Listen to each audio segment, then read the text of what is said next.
Pas pertama kali saya injakan kaki di area makam keramat ini, saya merasakan hal ganjil untuk kesekian kalinya yang saya alami. Assalamualaikum warahmatullahi wabarakatuh. Itu ada di belakang gue. Nah, itulah sedikit cerita nggak salah. Halo, assalamualaikum geng. Kembali lagi di channel gue, dan di video gue kali ini gue akan share buat kalian cerita mengenai makam dari Ratu Emma.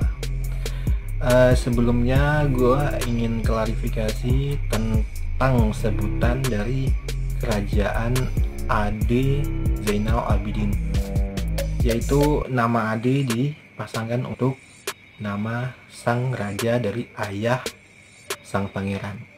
Tapi untuk panggilan tersebut disematkan dengan kata Abang Zainal Abidin. Jadi untuk di video gue kali ini, gue akan ceritain mengenai cerita dari makam Ratu Emma. Dan untuk kalian yang menjalani ibadah puasa, saya ucapkan selamat menjalani ibadah puasa. Dan juga untuk COVID-19, semoga cepat berlalu, dan bagi kalian yang tidak ada berkepentingan untuk kemana-mana, sebaiknya di rumah saja. Saya sarankan di rumah saja. Oke, tanpa berlalu lama, saksikan video mengenai makam Ratu Emma.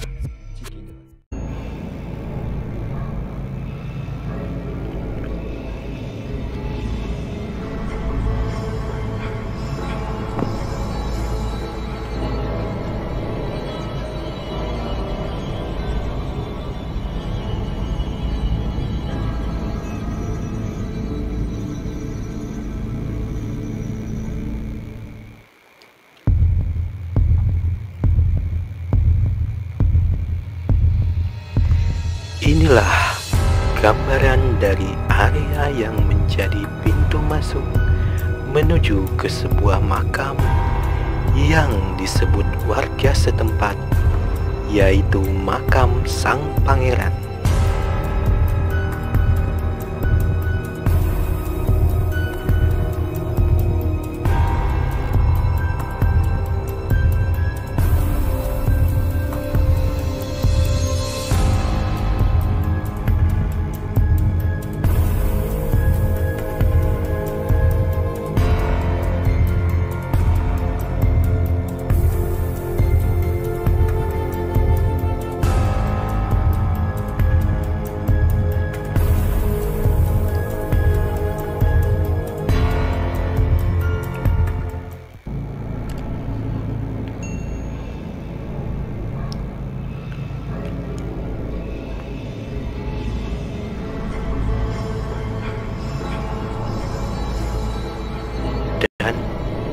Di area ini juga terlihat sebuah rumah yang sudah dalam kondisi terbengkalai.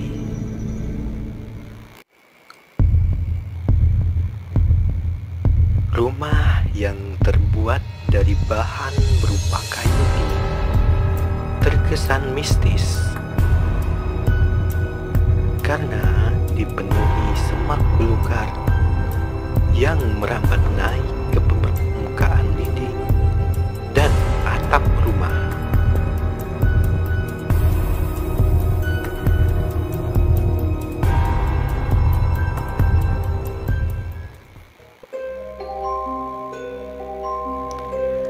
Gambaran area ini juga sudah tidak asing bagi segenap masyarakat di Desa Tanjung Ria ini bila melewati jalan menuju ke desa sebelah, yaitu Desa Nanga Sepau.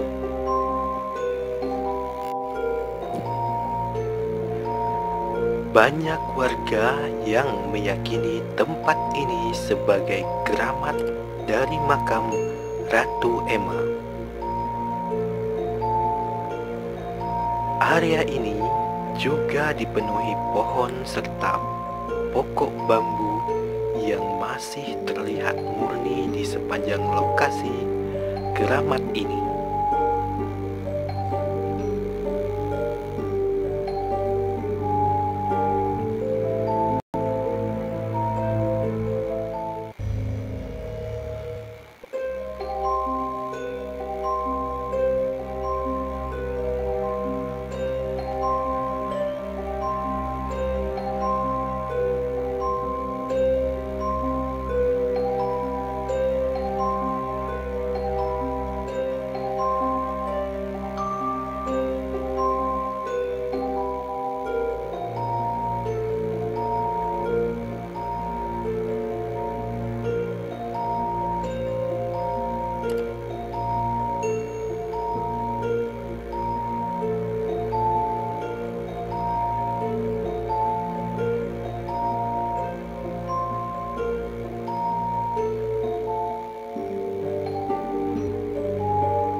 Makam Keramat Abang Zainal Abidin.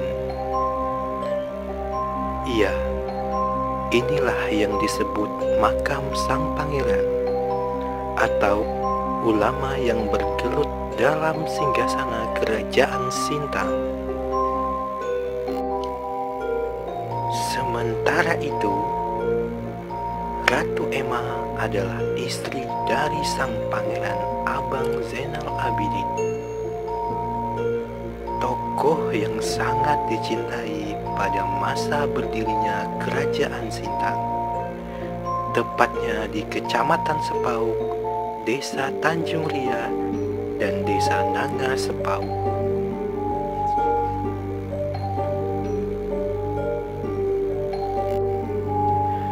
Makam keramat Abang Zainal Abidin ini sungguh masih sangat terlihat murni dari berbagai sudut mata yang memandang.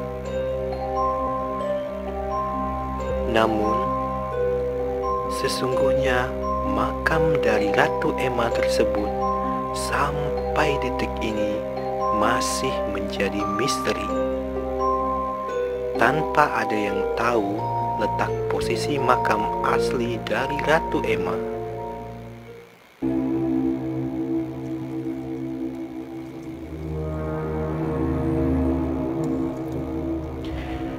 Ketika pertama kali menginjakkan kaki di area makam ini, Anda akan disuguhi perpohonan rindang bak menjulang tinggi sehingga area kemurnian alam masih sangat terasa.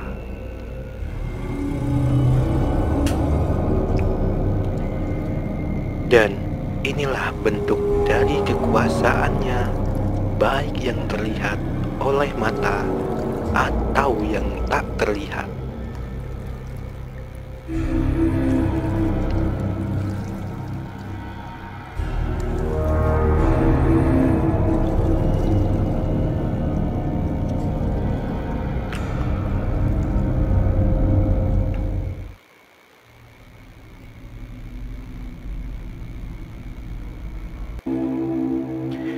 Makam Abang Zainal Abidin dan juga makam Ratu Emma sungguh begitu banyak menyimpan misteri.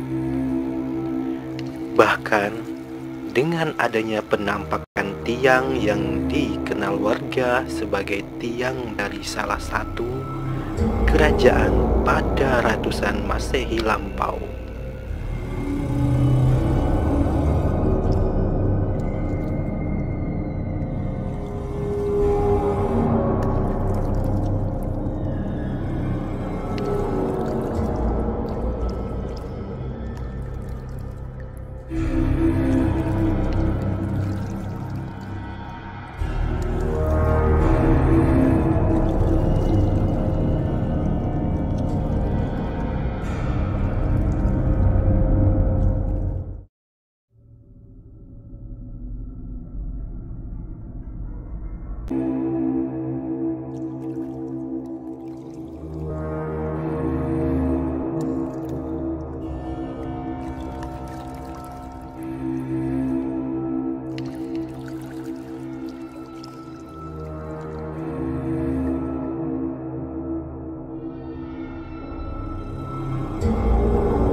Jujur, selama saya tinggal di desa ini, saya tidak pernah tahu adanya makam dari sang pangeran juga makam dari Ratu Emma ini.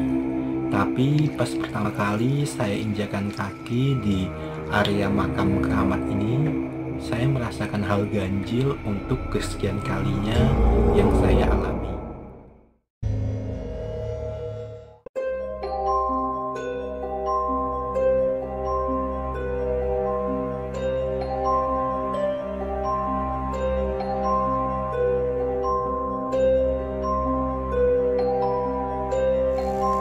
Saat pertama masuk melalui jalan setapak menuju makam, dari kejauhan saya melihat ada sebuah rumah dengan 4 tiang. Tiang rumah agak tinggi dan besar, tapi cuma ada 4 tiang. Terus di sekeliling rumah tersebut banyak bunga-bunga seperti taman. Tapi yang saya lihat, tidak dengan waktu lama rumah itu langsung hilang di penglihatan saya. Entah mungkin saya yang halu atau emang keberadaannya benar. Terus di area yang biasa orang-orang bilang makam Ratu Emma itu juga ada 2 kali penampakan yang saya lihat di situ. Pertama, waktu saya lagi anterin barang ke desa sebelah, saya melewati jalan bagian daratan. Sekitar waktu maghrib, di situ saya melihat sesosok perempuan berdiri menghadap area hutan dan membelakangi saya di situ. Perempuan itu memakai kerudung berwarna agak kuning dan baju seperti kebaya Melayu pada era dulu. Terus bagian bawahnya seingat saya dia memakai kainnya seperti kain tempo-tempo dulu dengan warna agak kecoklatan. Tapi saya tidak terlalu fokus untuk melihat sosok itu, karena keadaan saya lagi bawa motor, jadi saya nggak fokus untuk melihatnya. Dan beberapa hari setelah saya melihat sosok itu, pas jam 2 siang saya anterin teman dan melewati area itu lagi. Waktu lewat bareng teman, saya nggak kepikiran dengan sosok yang saya lihat di area itu. Tapi pas saya pulang dengan kondisi cuaca yang mendung saat lewat, di situ saya melihat ada sosok itu muncul lagi. Dengan posisi menghadap kiri, saya melihat sosok itu berjalan mengarah ke area bambu yang ada di belakang makam Ratu Emma yang dibilang warga setempat itu. Jadi dia berjalan menyusuri jalan belakang ke area bambu. Nah, itulah pengalaman yang saya rasain waktu itu. Intinya bagi saya adanya kerajaan serta makam dan cerita yang pernah ada di situ real atau nyata. Karena yang melihat keberadaannya itu saya sendiri yang mengalami penglihatan dari mata saya. Dan sosok itu memang benar adanya menurut saya. Jadi itulah pengalaman saya. Saat pertama masuk melalui jalan setapak menuju makam, dari kejauhan saya melihat ada sebuah rumah dengan 4 tiang. Tiang rumah agak tinggi dan besar, tapi cuma ada 4 tiang. Terus di sekeliling rumah tersebut banyak bunga-bunga seperti taman. Tapi yang saya lihat, tidak dengan waktu lama rumah itu langsung hilang di penglihatan saya. Entah mungkin saya yang halu atau emang keberadaannya benar. Terus di area yang biasa orang-orang bilang makam Ratu Emma itu juga ada 2 kali penampakan yang saya lihat di situ. Pertama, waktu saya lagi anterin barang ke desa sebelah, saya melewati jalan bagian daratan. Sekitar waktu maghrib, di situ saya melihat sesosok perempuan berdiri menghadap area hutan dan membelakangi saya di situ. Perempuan itu memakai kerudung berwarna agak kuning dan baju seperti kebaya Melayu pada era dulu. Terus bagian bawahnya, seingat saya, dia memakai kainnya seperti kain tempo-tempo dulu dengan warna agak kecoklatan.